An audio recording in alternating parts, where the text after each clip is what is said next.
Je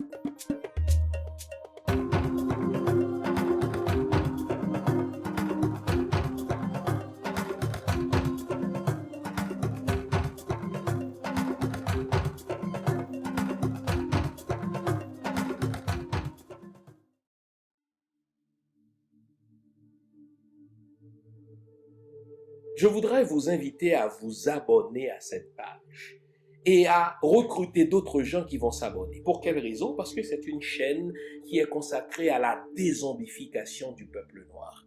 Vous savez, en ma qualité de théologien, d'historien et d'expert en management public, je décide de mettre toute mon énergie et toute l'équipe qui travaille avec moi décide aussi de mettre toute son énergie à la dézombification du peuple noir.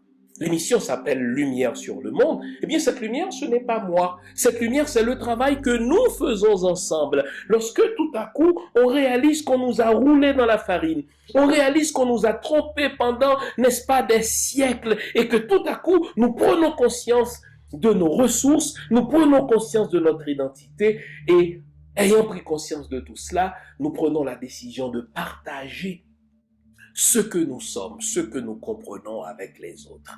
Donc, nous avons besoin d'avoir une masse critique d'hommes et de femmes noirs réveillés qui vont changer, n'est-ce pas, leur pays respectif pour la gloire de nos ancêtres. Nos ancêtres méritent cela. Ils se sont sacrifiés pour nous et c'est à nous aujourd'hui de prendre le relais. Comment on le fait? On le fait en se dézombifiant et en dézombifiant les autres. Je vous invite donc à liker ce qui se fait sur cette chaîne, à le sharer, à le partager avec les autres, à vous abonner et si vous l'avez fait déjà, à recruter d'autres qui vont s'abonner. On est ensemble, on garde le moral car tant que va le moral, tout va.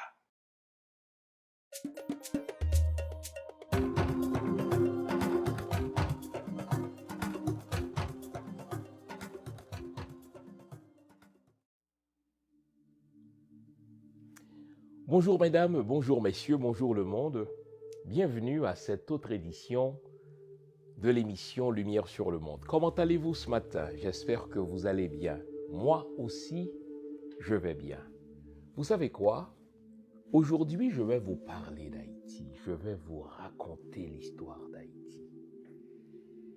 Une histoire de maltraitance, une histoire de rancune, une histoire de vengeance. Attention, quand je dis histoire de rancune, quand je dis histoire de vengeance, c'est la vengeance des Européens chrétiens contre mon peuple. Mais vous me direz, mais pourquoi les Européens chrétiens chercheraient-ils à se venger d'Haïti? Vous me direz, mais pourquoi nous tiennent-ils rancune? Ah, je vous entends. Je vais répondre à ces deux questions en vous ramenant au bas Moyen-Âge, c'est-à-dire vers la fin du Moyen-Âge. Tenez, nous allons remonter, qui sait, autour de 1450. Nous allons regarder ensemble ce qui se passait en ce moment-là en Europe.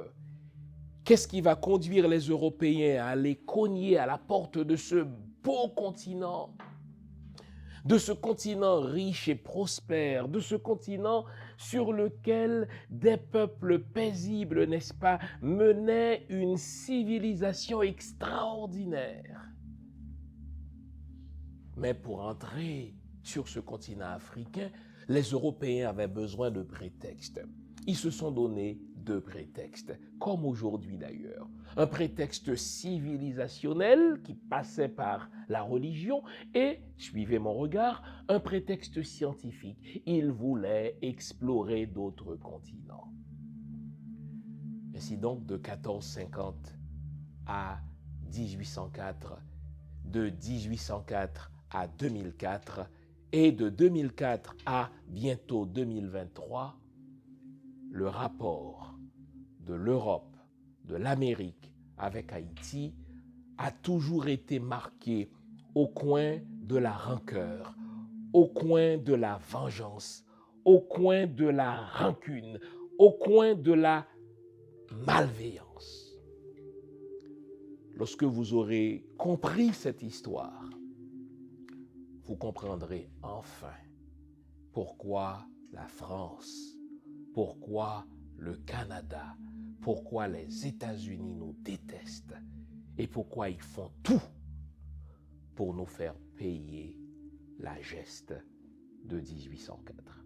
Restez là, très belle histoire que je vais vous raconter, une histoire émouvante, une histoire qui vous fera pleurer par moments, une histoire qui vous rendra sûrement fier, mais une histoire, c'est là mon objectif, qui vous déterminera à vous battre pour que ce pays de Dessalines n'aille jamais plus aux mains des Américains, jamais plus aux mains des Français, jamais plus aux mains des Canadiens.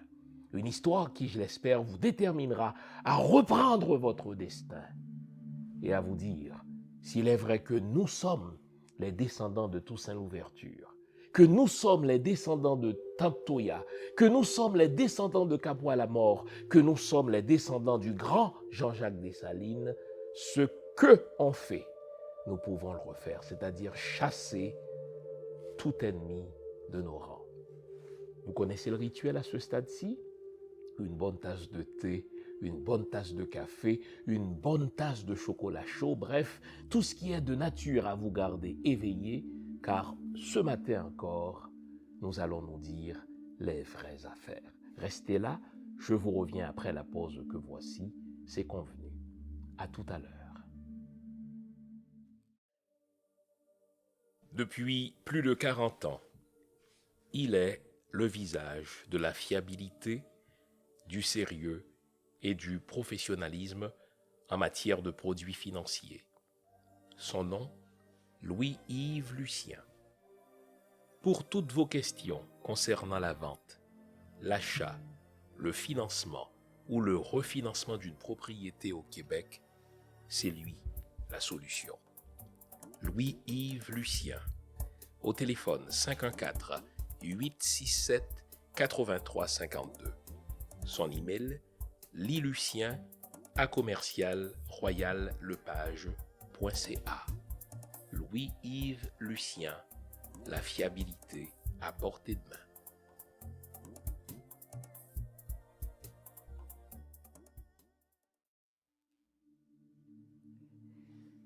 Il était une fois l'Europe, un continent qui n'en est techniquement pas un, mais qui est surpeuplé et qui, en plus de sa surpopulation, faisait face, vers la fin du Moyen-Âge, à toutes sortes de calamités, des calamités naturelles, comme des mauvaises récoltes, mais des calamités humaines comme les guerres.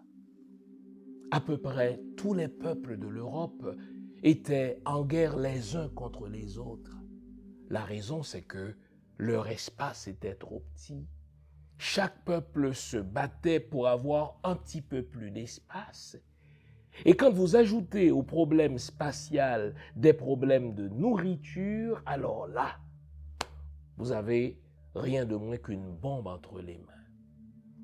Certaines populations étaient à ce point affamées qu'elles dévoraient leurs propres fils. Que faire? Les rois ne savaient plus à quel saint se vouer. Les populations se soulevaient contre les régimes monarchiques. Et tout à coup, les principautés, les monarchies se sont dit, mais pourquoi ne pas nous tourner vers un autre continent? Un continent qui est réputé être vaste, un continent qui est réputé être riche, non seulement en ressources naturelles, mais en ressources humaines, en main-d'œuvre. Pourquoi ne pas nous tourner vers ce continent dont la réputation parvient jusqu'à nous? Un continent qui évolue grâce à une civilisation plusieurs fois millénaire, où les peuples se côtoient et font commerce sans nécessairement se livrer la guerre. Mais comment nous rendre sur ce continent? Ces peuples-là ne nous ont fait rien de mal. Ils ne nous ont jamais déclaré la guerre. En plus, ils ont une civilisation très différente de la nôtre. Une civilisation dans laquelle nous avons puisé. Pensons aux grands maîtres de la Grèce qui se sont rendus en Égypte et qui étaient en admiration devant le savoir très avancé de ces Africains, devant leur technique d'architecture, devant leur technique d'agriculture. Quel prétexte allons-nous nous donner pour entrer sur ce continent?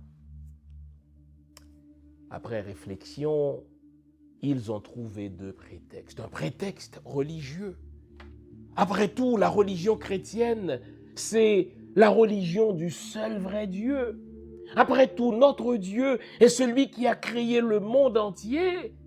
Notre Dieu, dans la Bible, nous donne le droit de nous assujettir, de nous soumettre, tous ceux qui n'adhèrent pas à la même religion que nous. Après tout, notre principe n'est-il pas crois ou meurs? Mais nous avons aussi un autre prétexte, c'est le prétexte scientifique. Nous avons le droit de parcourir les mers pour aller explorer d'autres lieux. Alors les rois, en particulier le roi du Portugal, eh bien, ce roi est allé voir le pape pour lui demander, grâce à une bulle, de lui accorder le continent africain, imaginez, et tous les peuples qui y vivent. Sans hésiter, puisqu'il y avait là de grands enjeux économiques, puisque l'Église voyait dans cette affaire une opportunité de s'enrichir elle-même, sans hésiter, dis-je, le pape a écrit et signé une bulle par laquelle, pince sans rire, il accordait au roi du Portugal et par le Portugal, plus tard au roi de la France, plus tard encore au roi, n'est-ce pas, de l'Angleterre, le droit d'entrer sur ce continent réputé vaste, sur ce continent réputé riche, sur ce continent sur lequel vivaient des peuples et des peuplades, n'est-ce pas, en toute quiétude. Le pape a accordé à ces Européens chrétiens le droit d'entrer sur ce continent, de piller les ressources et de réduire en esclavage à perpétuité tous les peuples. Pour quelle raison? Eh bien, notre Dieu nous donne le droit de nous soumettre tous les peuples qui ne sont pas chrétiens, de manière à leur apporter le salut. Déjà, vous avez la recette de ce qui allait être la civilisation occidentale. Une religion, un Dieu et une science au service de l'exploitation des humains. Mais la religion ne suffisait pas, il fallait aussi se donner un prétexte scientifique. Depuis longtemps déjà, les géographes, depuis longtemps déjà, les explorateurs étaient en quête d'autres continents, ils étaient en quête d'autres pays. Alors les riches, les mécènes, ont décidé de subventionner ces voyages de ces Européens vers d'autres rives en quête de richesse, en quête justement de conversion. C'est ainsi que dès 1450, forts de cette bulle papale, les Euro-chrétiens se sont rués vers l'Afrique. Ils ont réduit, n'est-ce pas, en esclavage leur population. Ils ont pillé leurs ressources. C'était trop beau pour être vrai. S'ils ont réussi à conquérir une bonne partie de l'Afrique, ils peuvent sûrement conquérir d'autres continents. Alors, ils se sont tournés vers le continent américain, sur lequel vivaient des millions d'habitants, des autochtones, que dans leur ignorance, les Européens vont considérer comme des Indiens, qui seront plus tard appelés des Amérindiens. Dans leur hospitalité, ils ont accueilli ces Européens chrétiens qui sont arrivés avec une croix qu'ils ont plantée sur leur territoire, car, se disaient-ils dans leur arrogance, nous sommes venus conquérir ces territoires au nom de notre Dieu. Ils sont arrivés aussi avec des épées, avec toutes sortes d'armes. Et en un temps record, ils ont décimé ces populations. En ce qui a trait à Haïti, en un peu plus de 10 ans, ils ont décimé près de 1 million d'habitants qu'ils ont réduit en esclavage, qu'ils ont réduit en travaux forcés parce qu'ils étaient en quête de richesse. Maintenant que les autochtones sont morts pour la plupart, où trouveraient-ils de la main-d'œuvre vile pour travailler dans leurs champs de tabac, pour travailler dans leurs champs de canne à sucre et surtout pour les aider à chercher de l'or? Ils sont donc retournés en Afrique et dès 1503, ils ont commencé à kidnapper des Africains du continent africain. Ils les ont déportés vers l'Amérique et ils leur faisaient croire, par leur religion, par leur science, suivez mon regard, par la force de leurs armes, qu'ils étaient créés par Dieu comme des êtres inférieurs et que leur sort devrait être de servir les Blancs, eux qui ont une supériorité naturelle, eux qui ressemblent tout naturellement à leur Dieu. Ainsi donc, de 1503 jusqu'en gros vers 1791, les Européens chrétiens, les Blancs malveillants, ont forcé nos ancêtres à travailler pour leur enrichissement à eux. Ces derniers devaient se réveiller très tôt le matin. Ils travaillaient dans des champs, ils travaillaient dans des ateliers, ils travaillaient dans les maisons. Leurs enfants ne leur appartenaient pas, puisque le maître pouvait les vendre quand il voulait, à qui il voulait, et dans n'importe quelle partie du monde qu'il trouvait appropriée. Cela durait, en gros, du début du XVIe siècle jusque vers la fin du XVIIIe siècle, c'est-à-dire jusqu'au 14 août 1791. Car malgré la rudesse du système, malgré le fait que rien n'était ménagé pour rentrer dans la tête des Noirs, qu'ils étaient inférieurs et qu'ils étaient nés pour servir les autres, nos ancêtres n'ont jamais accepté leur sort comme étant un sort naturel. Ils savaient qu'ils ont été kidnappés, ils savaient qu'ils n'étaient en rien inférieurs aux Européens chrétiens et que ce n'était qu'une question de conscience, ce n'était qu'une question de temps, ce n'était surtout qu'une question d'organisation avant qu'ils ne se soulèvent contre le système esclavagiste. Ainsi donc, le 14 août 1791, nos ancêtres se sont organisés. Ils se sont donné rendez-vous dans le nord d'Haïti de manière à sceller un pacte de soulèvement, un pacte de guérilla organisée, un pacte de guerre contre les esclavagistes. Et le slogan qu'ils s'étaient donné, c'était « Liberté ou la mort, vivre libre ou mourir ».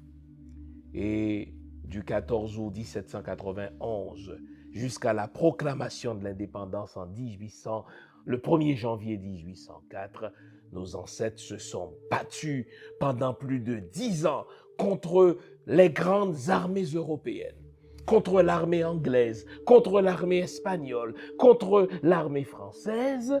Et en novembre 1803, ils ont chassé du territoire haïtien ces Français qui se croyaient être les maîtres du monde. Et ils se sont donné un pays où tous les êtres humains, en particulier les Noirs, vivraient libres, vivraient paisibles, vivraient égaux. Oh là là! comment ont-ils pu réussir ce défi? Comment ont-ils pu réussir cette anomalie?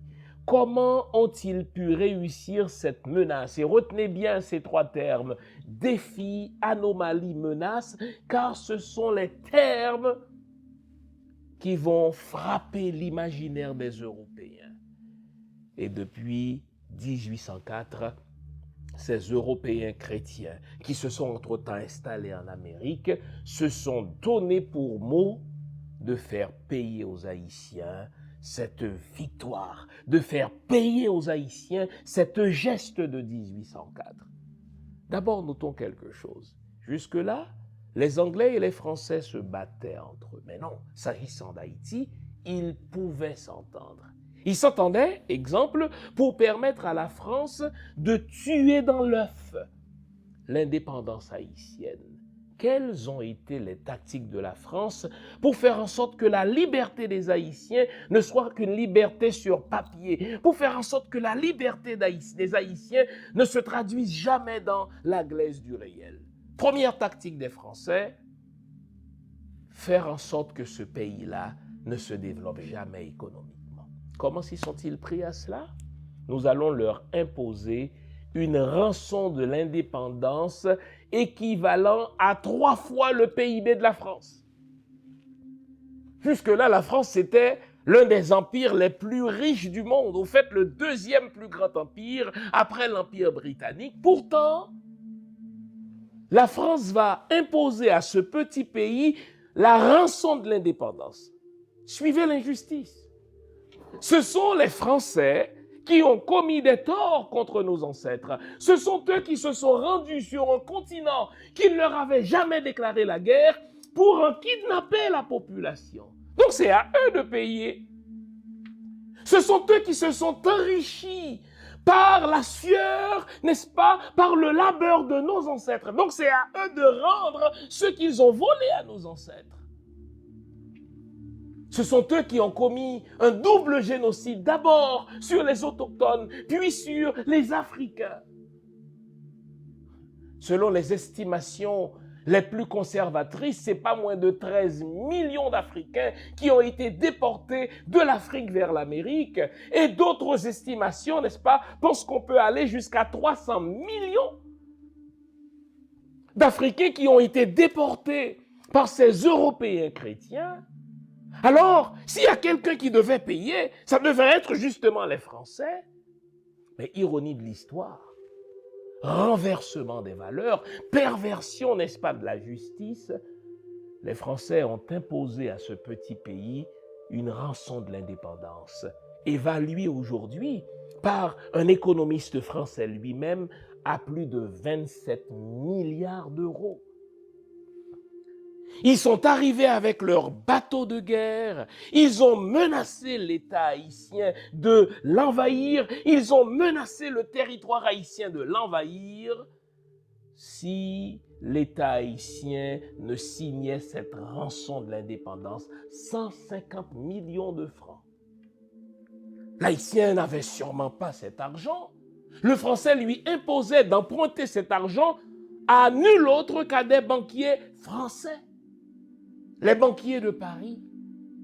Et nous avons mis, n'est-ce pas, plus d'un siècle à rembourser cette dette. Ce n'est qu'au XXe siècle que l'État haïtien a fini par rembourser cette dette qui a été rachetée à compter de 1915 par les Américains, en sorte que, grosso modo, nous avons mis plus d'un siècle pour rembourser une dette qui n'est pas la nôtre, pour payer une rançon à un État mafieux qui ne nous a jamais pardonné d'avoir chassé l'armée française de ce territoire.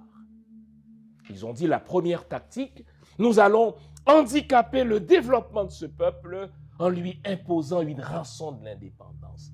Mais ce n'est pas tout.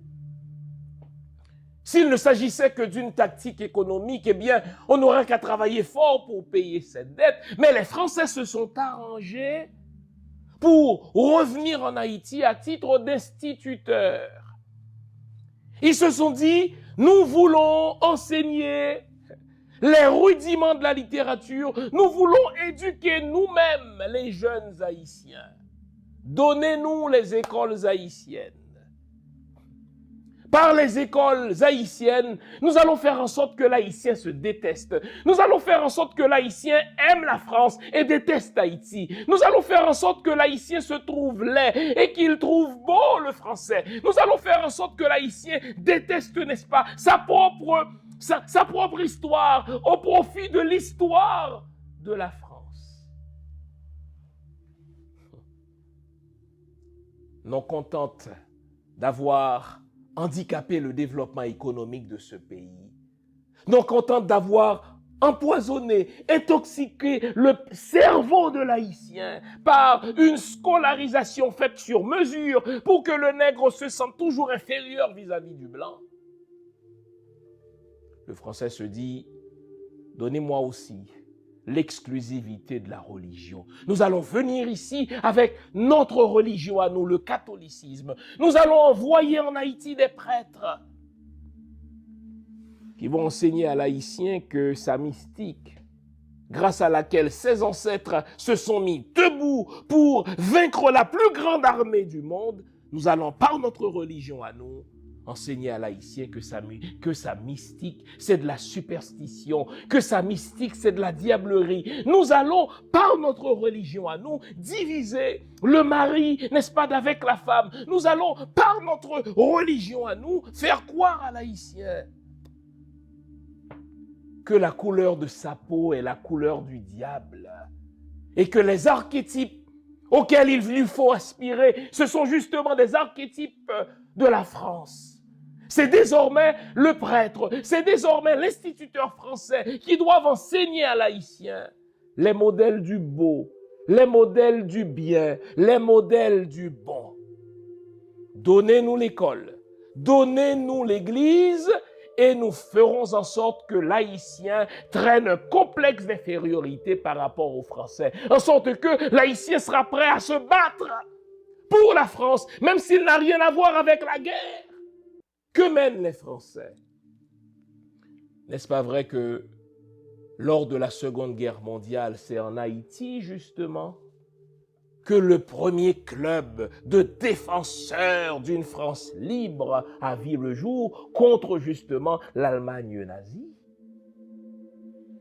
La France s'est arrangée pour faire payer aux Haïtiens son arrogance, leur arrogance, pour faire payer aux Haïtiens leurs menaces, pour faire payer aux Haïtiens, n'est-ce pas, leur anomalie, tout ce qu'ils ont réalisé en 1804. Ils se sont donné 3 tactiques pour y arriver. La tactique économique, nous allons leur imposer une rançon de l'indépendance. Nous allons faire en sorte que pendant plus de siècles, ils ne pourront pas s'occuper du développement de leur territoire, car ils seront obligés de nous rembourser jusqu'à 5 fois une dette qui ne leur appartient pas en réalité. Nous allons en plus leur envoyer des instituteurs par l'école. Nous allons empoisonner le cerveau de leur jeunesse. Nous allons faire en sorte que l'haïtien se déteste lui-même, qu'il se trouve laid. Et qu'il n'ait qu'une seule aspiration, ressembler aux Français. Et par l'Église, nous allons faire en sorte que l'haïtien déteste sa culture. Par l'Église, nous allons faire en sorte que l'haïtien déteste ses héros. Par l'Église, nous allons faire en sorte que l'haïtien déteste ses ancêtres. Par l'Église, nous allons faire en sorte que l'haïtien déteste l'alma mater, l'Afrique. Et qu'il ne rêve qu'à être un Français à peau foncée. Voilà. Pour y arriver, la France ne s'est pas contentée d'avoir l'école. La France a établi une alliance machiavélique avec l'élite qu'elle a elle-même formée. Elle a dressé l'élite haïtienne contre sa propre population. Elle a dressé les gens des grandes villes contre les gens des campagnes. Elle a dressé les gens qui savent lire contre ceux qui ne savent pas lire. En sorte que, par l'école, par l'Église et par l'handicap économique, la France s'est assurée qu'on ne connaîtrait jamais une paix sociale. Ça, c'est ce que la France nous a fait et continue de nous faire. Ne pensez pas que ces tactiques-là, n'est-ce pas, nous ramènent seulement au passé. Ce sont des tactiques présentes. La France a réactivé ces tactiques-là en 2004 lorsqu'elle a réussi à dresser des intellectuels, les élites intellectuelles, les élites économiques de ce pays contre l'ordre démocratique d'Haïti. La France était au cœur du renversement du président légitimement élu en 2004. Ah, je vous ai dit, quand il s'agit de maltraiter Haïti, quand il s'agit de faire payer aux Haïtiens leur anomalie, leur arrogance et leur défi de 1804, les ennemis d'hier s'entendent. La France s'est entendue avec les États-Unis d'Amérique. Les États-Unis d'Amérique qui, eux, avaient plus de 3 millions d'esclaves sur leur territoire, ne pouvaient pas regarder passivement l'indépendance haïtienne sans s'assurer que cette indépendance ne soit un contre-exemple qui ne doive jamais être suivi par les autres peuples. Déjà pendant la colonie, les États-Unis étaient très actifs dans ce qu'il convient d'appeler la guerre du Sud. Ils armaient Toussaint Louverture contre Rigaud. Rigaud, lui, était armé à la fois par la France, par l'Espagne et par les Anglais. Donc, les nations malveillantes ont toujours été présentes sur le territoire haïtien, pas pour le bien du peuple haïtien, mais de manière à faire en sorte que le peuple haïtien ne vive jamais en paix. Lorsque Toussaint Louverture a remporté la victoire sur Rigaud, les Américains poussaient Toussaint Louverture justement à déclarer une indépendance précipitée contre la France. Ce qu'ils avaient en vue, les Américains, c'était que Toussaint Louverture, proclamant une indépendance précipitée, qu'il puisse annexer Haïti et faire d'Haïti, si vous voulez, une espèce de grenier qui servirait à leur propre économie. D'ailleurs, dès 1806, c'est-à-dire 2 ans seulement après notre indépendance, les Américains avaient signé un décret qui leur donnerait le droit d'annexer Haïti. Et même si cette annexion n'était pas visible, au fait, les Américains ont toujours considéré Haïti comme un territoire américain sur lequel ils ont tous les droits. D'ailleurs, aucun président n'a été, soi-disant, élu en Haïti. Aucun président n'est parvenu au pouvoir, à l'exception des élections de 90, sans que ce ne soit les États-Unis qui soient les financer ou les imposer à la population. Et en choisissant eux-mêmes le président haïtien, qu'est-ce qu'ils font en réalité? C'est de s'assurer que ce président-là n'ait jamais la légitimité populaire, car tandis qu'ils financent l'élection d'un président, ils vont financer en même temps, n'est-ce pas, les oppositions, en sorte que le président n'a jamais la tranquillité qu'il faut pour appliquer un programme national. Ils choisissent un président qui n'a pas de légitimité, mais en même temps, ils financent l'opposition, ils arment l'opposition, pour que et le gouvernement et l'opposition soient toujours en guerre. D'ailleurs, c'est ce que leur président Roosevelt disait, il faut dresser les gens qui portent des chaussures contre les va-nu-pieds, il faut dresser les gens de ville contre les gens de campagne, il faut dresser les gens qui savent lire contre les gens qui ne savent pas lire, il faut dresser les gens à teint clair contre les gens à peau foncée, faire en sorte qu'Haïti soit tout le temps en bouillonnement, pour que ce pays-là ne soit jamais un exemple de développement et que les Noirs ne puissent se dire « Nous avons fait l'indépendance en 1804, nous allons reproduire cet exemple ailleurs. » Non. C'est à ce point vrai que dans les années 50, dans les années 60, quand la Martinique, quand la Guadeloupe, n'est-ce pas, était traversée par des velléités d'indépendance, les diplomates français disaient, vous voulez être indépendant? Regardez Haïti. Si la France, elle, a choisi des tactiques économiques pour handicaper le développement haïtien, Si la France a choisi l'école et l'Église pour empoisonner, n'est-ce pas, l'esprit des Haïtiens, les États-Unis, eux, vont choisir surtout la politique. Ils disent, personne ne parviendra au pouvoir sans l'approbation de l'ambassade américaine.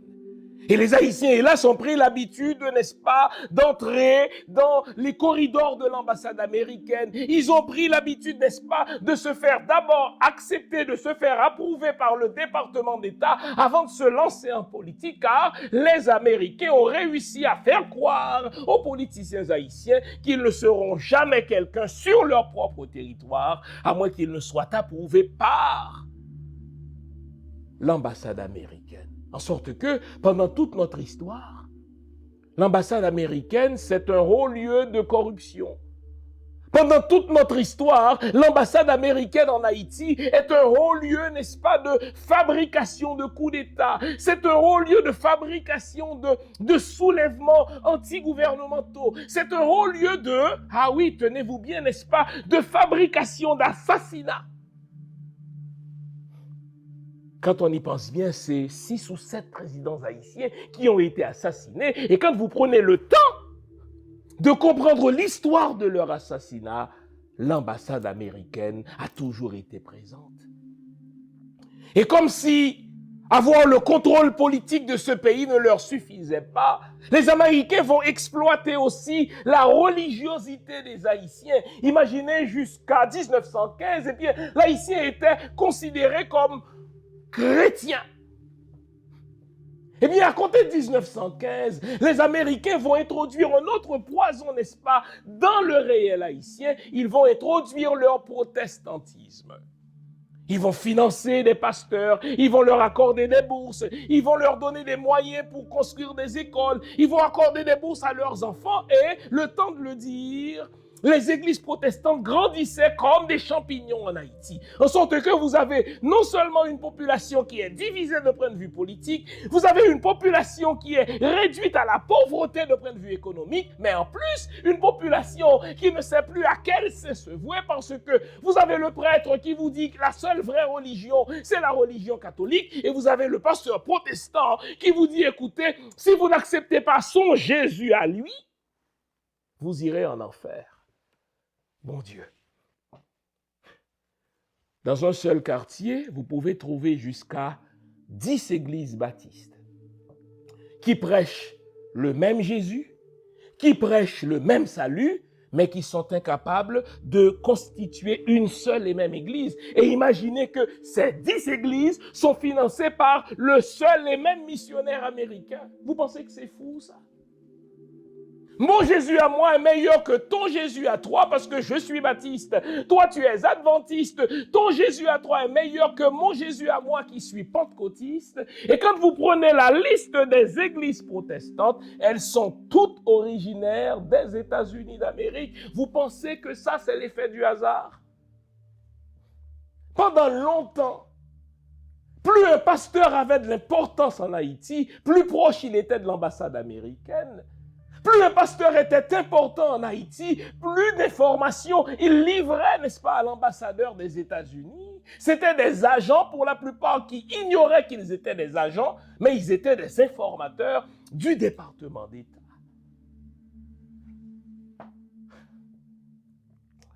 Les États-Unis ont même voulu, à un moment donné, tenez-vous bien, changer le système éducatif haïtien qui se trouvait jusque-là sous l'emprise des Français. Ils voulaient introduire le système éducatif américain. Pas parce qu'ils nous aiment, mais parce qu'ils voulaient introduire un poison de plus pour diviser la population haïtienne. Il faut faire en sorte que ce peuple-là ne vive jamais en paix. Il faut faire en sorte que ce peuple-là ne connaisse jamais la prospérité. Suivez bien la tactique des Américains.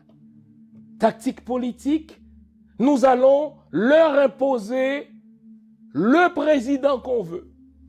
Et on va finir par faire croire aux politiciens haïtiens qu'ils ne pourront jamais gérer Haïti à moins qu'ils n'obtiennent notre approbation à nous.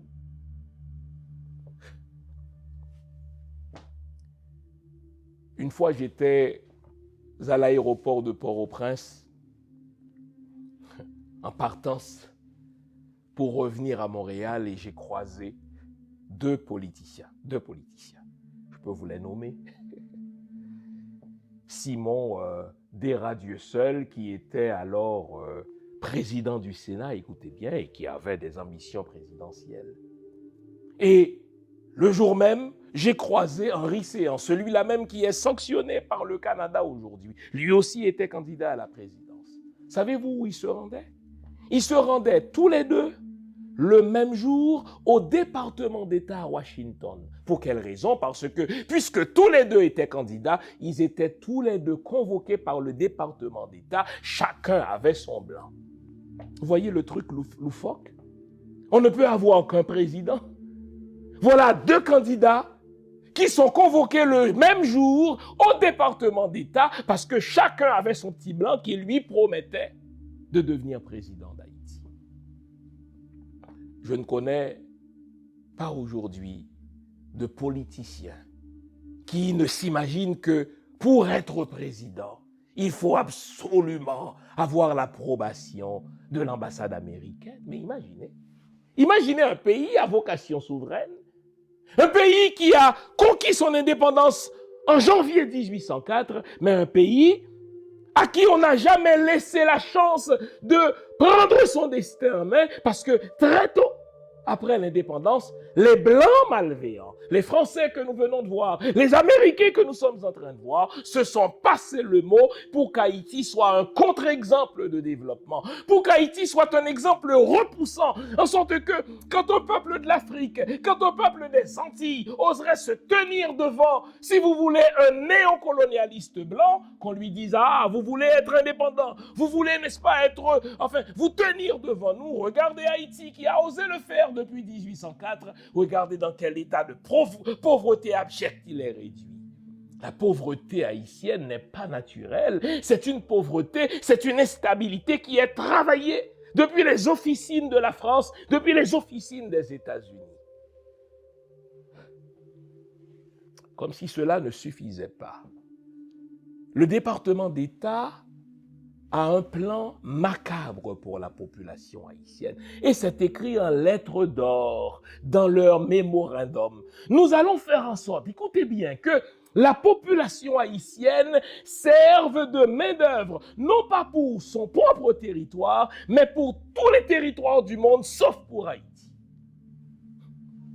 C'est ainsi que donc, dès 1916, les États-Unis ont commencé par forcer le départ des Haïtiens vers la République dominicaine, vers Cuba. Si aujourd'hui les Haïtiens sont humiliés, n'est-ce pas, en République dominicaine, il faut tourner le regard d'abord vers les Américains, car c'est eux qui les premiers ont commencé cela. Jusqu'à l'entrée illégale des Américains sur notre territoire, l'Haïtien ne s'installait pas ailleurs. L'Haïtien allait étudier pour revenir. L'Haïtien allait acheter ailleurs pour rentrer chez lui. Car l'Haïtien sait instinctivement qu'il n'y a pas de plus beau pays que le sien. Mais les Américains qui ont voulu déstabiliser notre pays, les Américains qui ont toujours voulu empêcher le développement haïtien, se sont dit, puisque ce sont les cerveaux qui font le développement, puisque ce sont les bras qui travaillent, nous allons chasser la population haïtienne de son propre territoire. Et à chaque fois que l'Haïtien s'installait chez lui, l'Américain trouvait toujours un prétexte des plus fallacieux pour déstabiliser son économie, de manière à ce que la population haïtienne aille partout travailler pour les autres, mais ne travaille jamais pour elle-même. Fin des années 70, le prétexte de la peste porcine. Je l'ai déjà dit, mais il faut le redire, car nous avons affaire, n'est-ce pas, à une élite amnésique. Une élite qui oublie trop souvent, qui oublie trop facilement les torts que la France, que les Américains, que le Canada nous ont infligés. Fin des années 70. Le paysan haïtien qui vivait de son cochon créole. Le paysan haïtien, n'est-ce pas, qui nourrissait sa famille, qui élevait ses enfants, qui éduquait ses enfants grâce à son cochon créole. Et qui vivait une autarcie.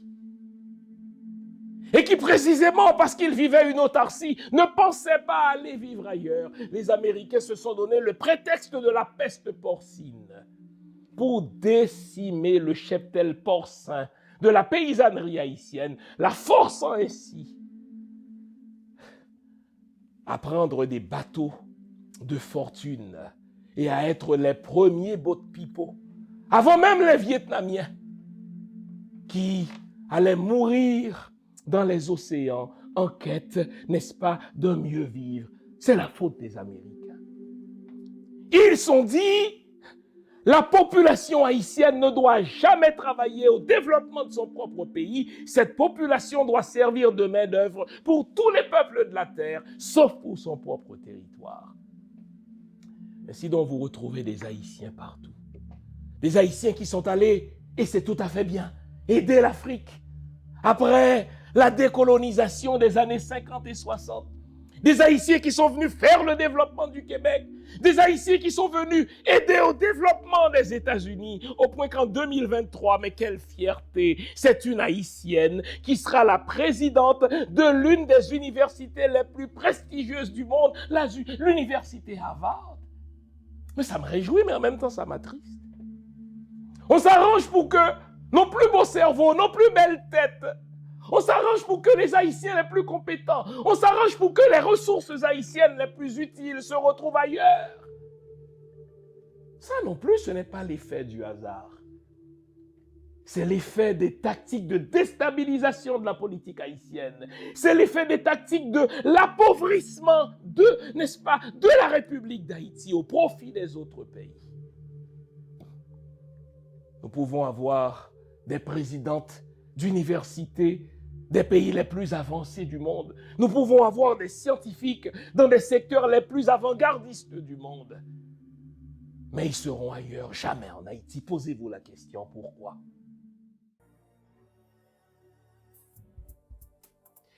Le voici, il vient de sortir de presse.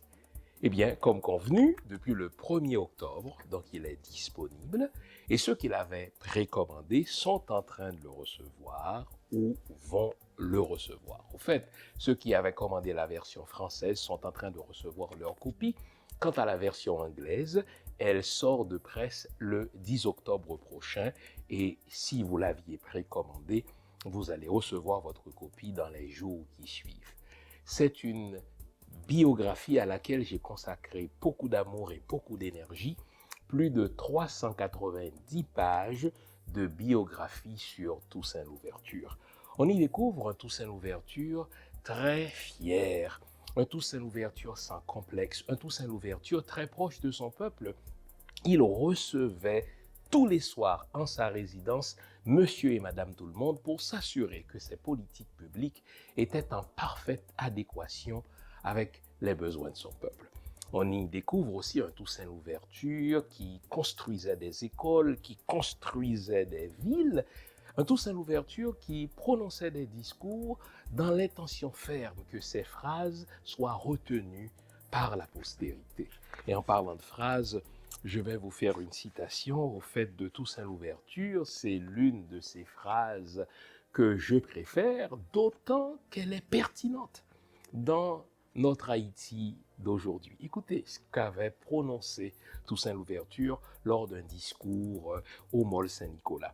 Il est facile d'abattre l'arbre de la liberté, mais pas si facile de lui redonner vie. Je pense que nous sommes en train de vivre cela.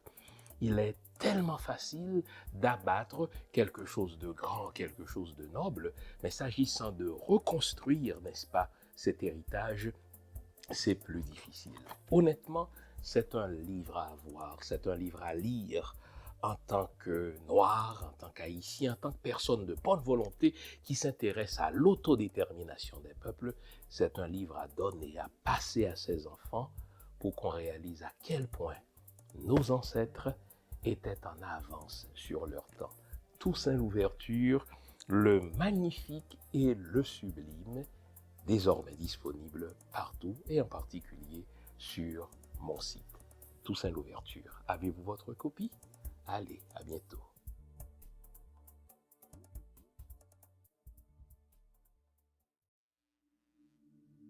Il faut parler, parlant de cerveau, du travail malicieux du Canada. Je ne connais pas de pays plus pique assiette de cerveau que le Canada. Au fait, ça a toujours été la tactique du Canada. Ça a toujours été la politique du Canada. Pour faire mon développement, je dois voler les cerveaux des autres. Au début, c'était les cerveaux des Blancs. Mais depuis un certain temps, depuis les années 60, c'est les cerveaux des Haïtiens. Et je vous ai rappelé la semaine dernière que le Canada tire profit de l'instabilité politique d'Haïti. Et lorsque les États-Unis, par arrogance, disent que nous passons le leadership d'Haïti au Canada, mais cette passation de leadership est effective depuis 2003. Lorsque le Canada s'est associé à la France, s'est associé aux États-Unis pour renverser le seul président politique, enfin légitimement élu de ce pays. Et depuis ce temps, le Canada refuse qu'Haïti vole de ses propres ailes. Le Canada refuse qu'Haïti vive la stabilité politique. Le Canada est à l'œuvre dans les coups d'État contre le président Aristide. Le Canada est à l'œuvre dans le coup d'État de Préval contre les Slimaniga. Le Canada était à l'œuvre dans le coup d'État de Michel Martelly contre le Conseil électoral provisoire d'Haïti. Le Canada est à l'œuvre dans le coup d'État d'Ariel Henry contre la Constitution haïtienne. Et ces trois pays mafieux, pires, s'entendent aujourd'hui pour armer nos jeunes. Les amis, selon les rapports même des Nations Unies, il n'y a pas moins de 600 000 armes de guerre qui circulent dans l'agglomération de Port-au-Prince. Et selon leurs propres chiffres, 90% de ces armes-là proviennent des États-Unis. Alors dites-moi, vous avez la plus grande puissance du monde, disposant des services de renseignement les plus efficaces, les plus redoutables. Quand il leur faut assassiner, ils sont au courant. Mais quand il faut laisser entrer 600 000 armes de guerre à Port-au-Prince, ces services secrets ne seraient pas informés. Posez-vous la question, les amis. Je vous ai déjà parlé du concept d'ingénierie sociale. L'évasion de notre territoire par 600 000 armes de guerre. Les jeunes qui sont armés par les politiciens, qui sont mis en place par les États-Unis, les jeunes qui sont armés par les oligarques, n'est-ce pas, qui travaillent en soutien avec les États-Unis, eh bien ces armes-là ne sont pas l'effet du hasard. Les États-Unis, le Canada et la France, ce trio infernal, ont voulu nous en amener là. Entre-temps, je vous ai dit, dans les années 2000 à nos jours, c'est des centaines de milliers de résidences permanentes que le Canada a accordées aux Haïtiens qui ont fait des études postsecondaires. Vous trouverez plus de médecins haïtiens au Canada qu'il y en a en Haïti. Vous trouverez plus d'infirmières haïtiennes au Canada qu'il y en a en Haïti. Le Canada tire profit de cela. Et maintenant, ce sont ces mêmes pays infernaux qui nous prennent pour des imbéciles, au point de nous faire croire qu'ils vont rentrer en Haïti pour nous sauver. On n'a pas besoin de vous. Tenez-vous bien, les amis. Ils ont essayé de nous entrer leur invasion dans la gorge il y a quelques mois. Nous avons dit non. Justin Trudeau lui-même avait dit qu'il n'y avait pas d'acceptabilité sociale. L'Haïtien ne veut pas d'une occupation. Alors là, savez-vous ce qu'ils ont fait? Ils se sont servis d'une élue américaine d'origine haïtienne qui est désormais le porte-étendard de cette affaire d'invasion. Elle ne comprend même pas Haïti. Il va toujours y avoir un Haïtien, il va toujours y avoir une Haïtienne pour dire, écoutez, nous sommes pour l'esclavage. Il y en avait déjà dans la colonie. Lorsque Leclerc rentrait à l'instigation de Bonaparte, mais il y avait des Noirs qui entraient aux côtés des Français pour se battre contre Toussaint Louverture afin de ramener les Noirs dans l'esclavage. Il y aura toujours des Noirs inconscients. Mais si vous faites un sondage, la majorité des Haïtiens sont contre cette affaire d'invasion. Bon Dieu, comment pouvons-nous perdre la mémoire si facilement? Comment pouvons-nous perdre la mémoire en un temps si court? De 93 à nos jours, c'est pas moins de 10 missions que les États-Unis, le Canada, la France, en tout cas les Nations Unies ont envoyé en Haïti, je vous mets au défi de me donner un seul avantage que nous avons retiré de ces 10 missions. Vous n'êtes pas en mesure de me nommer un seul avantage, et moi je vous parlerai des contre-avantages, le choléra. Des enfants qui sont nés de la promiscuité, du viol de ces soldats français, de ces soldats canadiens, de ces soldats américains sur nos jeunes filles. En sorte qu'aujourd'hui, c'est des centaines d'enfants, enfin des milliers d'enfants qui se retrouvent sans père et qui traînent justement dans les rues. Et qui seront recrutés facilement par des gangsters. Ça, c'est le fruit des autres interventions militaires du Canada, des autres interventions militaires des États-Unis. Trouvez-moi un seul avantage que vous avez retiré en tant que peuple. Et là, vous avez des gens qui applaudissent à l'idée que le Canada et les États-Unis pourraient rentrer en janvier prochain. Posez-vous la question, pourquoi le mois de janvier? Posez-vous la question, pourquoi la France, le Canada, les États-Unis avaient-ils choisi de renverser le président Jean-Bertrand Aristide en 2004? 2004 ne vous dit-il pas quelque chose? 2004, 1804. Ça aurait dû être, n'est-ce pas, le bicentenaire, la célébration de notre indépendance contre ces mêmes armées réactionnaires, contre ces mêmes armées racistes. Eh bien, ces trois pays se sont arrangés pour que 2004 se déroule dans la division. Vous pensez vraiment que les États-Unis, le Canada et la France nous aiment? Vous pensez vraiment que les États-Unis viendraient nous aider après qu'ils ont laissé entrer 600 000 armes de guerre dans le pays? Vous pensez que le Canada, qui tient profit de nos cerveaux pour faire son développement, n'est-ce pas, irait en Haïti pour nous aider? Mais vraiment, vous êtes à ce point naïf. Mais je vous pose enfin la question. Il y a 193 pays au sein des Nations Unies. Haïti est membre fondateur des Nations Unies. Pourquoi diable faut-il que ce soit les États-Unis et le Canada qui envahissent illégalement mon territoire ou notre territoire après qu'eux-mêmes ont laissé entrer des armes? Si le Canada et les États-Unis étaient pour le peuple haïtien, la première mesure qu'ils prendraient, ce serait de demander à leur guignol Ariel Henry de démissionner. Ils prennent des sanctions bidons contre des politiciens.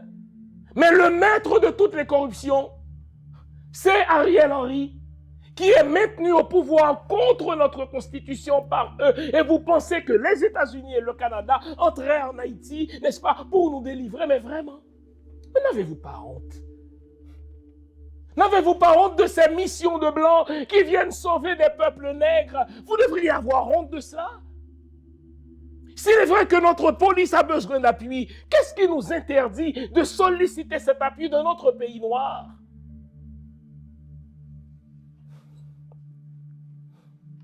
Faites le bilan de tous les torts que les États-Unis nous ont infligés.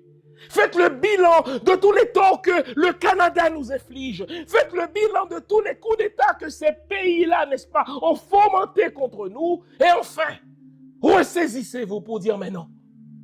Plutôt mourir que de laisser les États-Unis entrer en Haïti. Plutôt mourir que de laisser le Canada. Quant à moi, les Canadiens et les Américains ne seront jamais les bienvenus chez nous. Des armées de pédophiles, des armées d'agresseurs, des armées porteuses de choléra. Vous n'êtes pas les bienvenus chez nous. Vous voulez nous humilier une fois de plus. Vous nous menacez d'une invasion en janvier. Janvier qui est le mois de notre indépendance.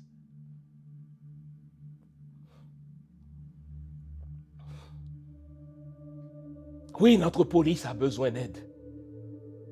Mais diable!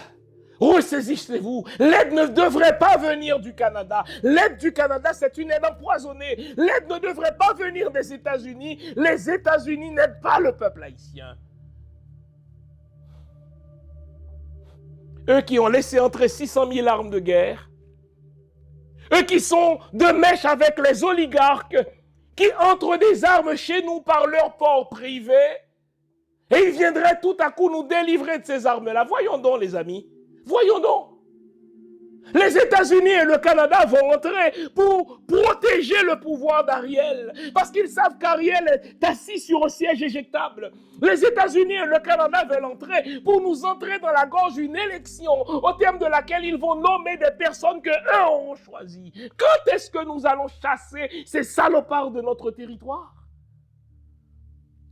Bon Dieu, nous sommes devenus des amnésiques, nous perdons trop facilement la mémoire. Je vous mets au défi, je vous lance encore cette question. Depuis 1993, que les Nations Unies nous envoient des armées d'agresseurs sexuels, des armées de pédophiles chez nous. Trouvez-moi un seul avantage que nous avons retiré de cela. La MINUSTA était présente en Haïti. Quand on vivait la problématique de kidnapping, est-ce que la MINUSTA faisait en sorte que le taux de kidnapping baissait? Vous êtes assez fou de croire que les soldats américains vont entrer chez nous et puis, s'ils commettent une exaction, nous allons les traîner devant un tribunal. Mais quel tribunal? Ils ne nous rendront pas compte. Vous pensez qu'un soldat américain ou un soldat canadien qui agresse une femme haïtienne va répondre devant un tribunal haïtien? Mais vraiment? Vous ne vous souvenez pas de ces agresseurs canadiens, de l'armée canadienne qui ont agressé des femmes en Haïti et qui ont bénéficié d'un verdict bonbon d'un tribunal au Canada? Vraiment?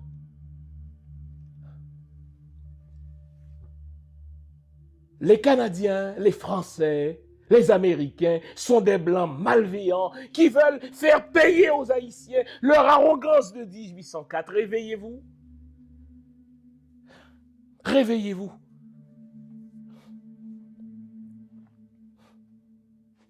Si le Canada, si la France, si les États-Unis veulent vraiment aider Haïti, nous ne leur demandons qu'une chose. Puisque c'est vous qui avez nommé Ariel, si vous ne l'aviez pas nommé, je ne vous aurais rien demandé. Puisqu'Ariel, c'est votre colis à vous, votre colis empoisonné, si vous voulez aider le peuple haïtien, je vous demande une seule chose, pas deux.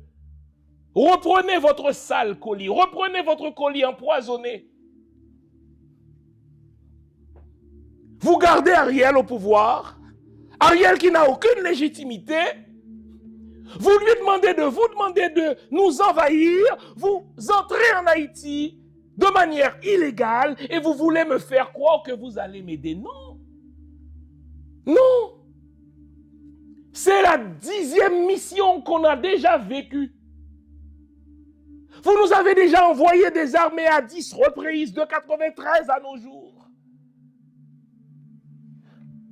Et aucun historien, aucun économiste ne peut relever pas un seul bienfait de votre présence. Vous allez entrer en Haïti pour voler nos ressources minières.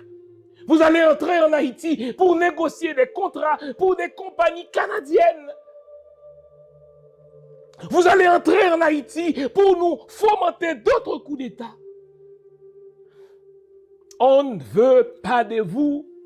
En cette fin d'année, on vous demande une seule chose. Foutez-nous la paix, foutez-nous la sainte paix. On ne veut pas de vous.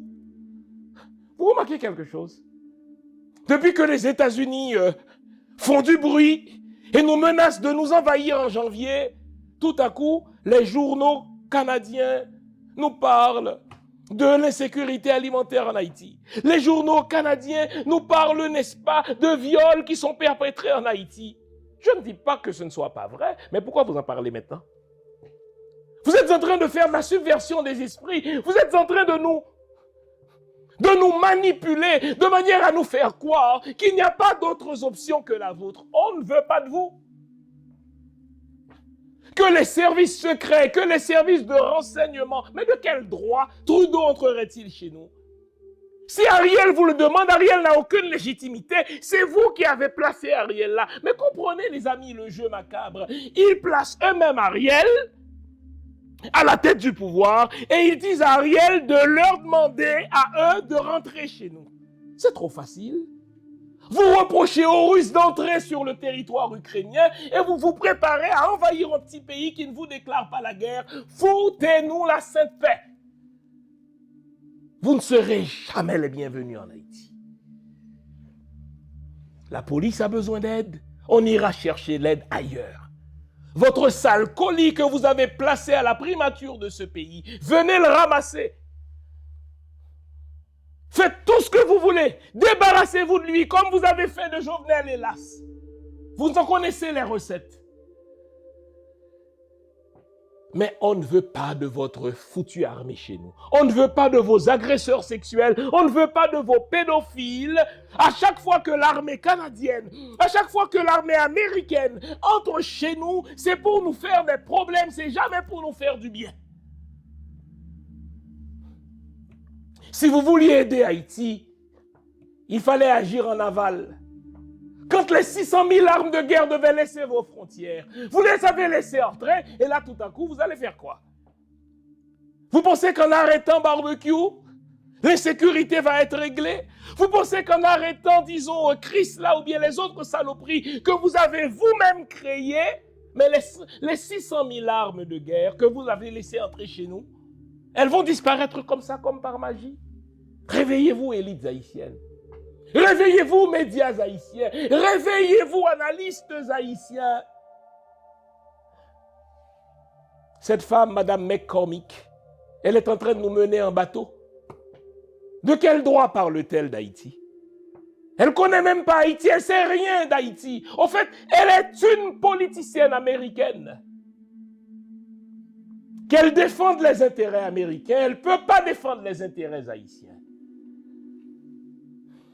Bon Dieu, mais sommes-nous vraiment les descendants de Toussaint Louverture? Sommes-nous vraiment les descendants des Salines?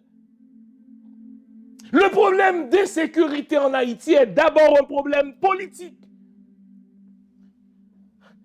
Les politiciens du PHTK se sont servis de cette évasion d'armes illégales pour effrayer leurs concurrents politiques. Les États-Unis les ont aidés dans cette tactique de terrorisme. Et aujourd'hui, puisque c'est eux qui ont tout mis en place, ils disent, écoutez, nous allons entrer comme sauveurs. Non, vous n'êtes pas des sauveurs, vous êtes des salauds. Non, vous n'êtes pas des pompiers, vous êtes des pyromanes. Le monde doit le savoir. Reprenez Ariel, puisque c'est vous qui l'avez placé. Ramenez-le dans un dépotoir. Envoyez-le dans l'autre monde. Je m'en fous. Le problème d'insécurité, c'est un problème politique. Avec une autre équipe au pouvoir, on demanderait de l'aide d'autres pays, mais jamais de vous. D'ailleurs, à mes yeux et aux yeux de tout Haïtien qui connaît son histoire, la France, les États-Unis et le Canada ne seront jamais des pays amis. La France a handicapé notre développement en nous imposant une rançon de 27 milliards d'euros. Les États-Unis handicapent notre paix en déstabilisant politiquement notre pays et le Canada handicape notre développement en volant nos meilleurs cerveaux. Bande de voleurs. Vous ne serez jamais les bienvenus chez nous. Foutez-nous la paix, foutez-nous la sainte paix. Vous nous l'avez demandé, nous avons le plaisir de vous apprendre que désormais, nos émissions, toutes nos émissions, sont disponibles avec des sous-titrages en 3 langues, en français, en anglais et en créole. Nous sommes conscients que l'émission Lumière sur le monde est devenue une véritable plateforme familiale autour de laquelle des parents et des enfants se réunissent pour s'informer de ce qui se fait en Haïti, en Afrique ou ailleurs dans le monde. Pour vous faciliter la vie, nos émissions sont désormais disponibles avec des sous-titrages en 3 langues, français, créole et anglais. Nous progressons avec vous, nous marchons avec vous, de manière à relever nos communautés et nos peuples. Nouveau, toutes nos émissions sont disponibles avec des sous-titrages en français, en anglais et en créole. L'histoire d'Haïti est une histoire de maltraitance. Une histoire de maltraitance conçue par la France, les États-Unis et depuis 2003 par le Canada, qui se fait des dents en tant que nouveau pays néocolonialiste. C'est une histoire de maltraitance qui ne serait pas effective si ces pays malveillants ne se donnaient les collaborateurs chez nous. La classe politique haïtienne, dans sa majorité, est une classe de collabos avec ces blancs malveillants. C'est pour cela que je vous ai dit que notre problème, il est d'abord politique. Le problème d'insécurité en Haïti, il est politique. À défaut de pouvoir travailler sur ces paramètres exogènes que sont la France, les États-Unis et le Canada, nous pouvons travailler sur le paramètre des politiciens haïtiens. Il faut chasser ceux qui sont au pouvoir maintenant. Imaginez si on avait une autre équipe. Cette autre équipe aurait demandé l'aide d'un pays africain. Selon les estimations, nous n'avons pas plus besoin que de 2000, n'est-ce pas, policiers ou soldats pour nous aider à décapiter ces salauds que les États-Unis, la France, le Canada, les oligarques et les PHTKistes ont armés. Imaginez tout un pays qui est pris en otage par quelques salauds à Port-au-Prince. Et vous arrivez à accepter, à gober ce que la presse canadienne, ce que la presse américaine, ce que la presse française veulent nous faire rentrer dans la gorge. Barbecue, Chrysler, Timacac suffisent pour effrayer 14 millions d'Haïtiens, voyons donc.